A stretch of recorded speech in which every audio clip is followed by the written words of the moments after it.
అందరికీ నమస్కారం అండి. ఆంధ్రప్రదేశ్ రాష్ట్ర ప్రభుత్వ ఉద్యోగులకు లక్షలాది రూపాయల బకాయిల చెల్లింపులకి సంబంధించి, అలాగే 12వ పీఆర్సీ వేగవంతంపై కీలక నిర్ణయాలు తీసుకోవడం జరిగింది. సో, ఈ వీడియోలో వీటి గురించి పూర్తి వివరాలైతే తెలుసుకుందాం. సో, ముందుగా వీడియోని సపోర్ట్ చేసే వారందరూ కూడా వీడియోని ఒక లైక్ చేసి, మీ తోటి ఉద్యోగ మిత్రులకు వీడియోని అయితే షేర్ చేయండి. ఛానల్‌ని ఫస్ట్ టైం గనుక విజిట్ చేసినట్లయితే తప్పనిసరిగా సబ్స్క్రైబ్ అయితే చేసుకొని పక్కన ఉండే బెల్ సింబల్‌ని యాక్టివేట్ చేసుకోండి. రాష్ట్ర ప్రభుత్వ ఉద్యోగులు పోరాటానికి సిద్ధం కావాలి. ఉద్యోగులు లక్షలాది రూపాయలు ఆర్థికంగా నష్టపోయి సంక్షోభంలో కొట్టుమిట్టాడుతున్నారు. మారిన పరిస్థితులు, పెరుగుతున్న ధరలకు అనుగుణంగా పే రివిజన్ అయితే చేపట్టాలి.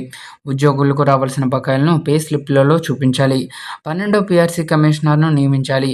సో, గడువు ముగిసి 3 ఏళ్లైనా పీఆర్సీ కమిషనర్‌ను నియమించి మధ్యంతర భృతిని ప్రకటించకపోవడం బాధాకరమని ఏపీజేఏసీ అమరావతి చైర్మన్ బొప్పరాజు వెంకటేశ్వర్లు, ప్రధాన కార్యదర్శి పలిశెట్టి దామోదరరావు అన్నారు. ప్రభుత్వంపై ఆర్థిక భారం లేకపోయినప్పటికీ కమిషనర్‌ను నియమించకపోవడం శోచనీయమన్నారు.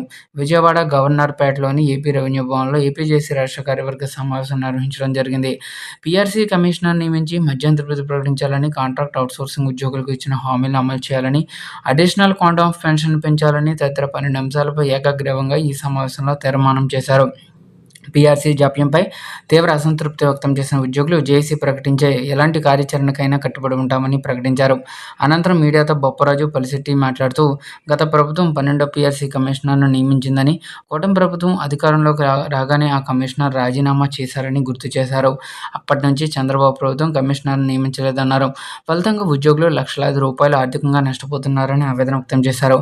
తెలంగాణ రాష్ట్రం ప్రభుత్వం అక్కడి ఉద్యోగులకు 2023 నుంచి ఐఆర్ చెల్లిస్తున్నప్పటికీ కూటమి ప్రభుత్వం ఒక్క రూపాయి కూడా చెల్లించడం లేదన్నారు.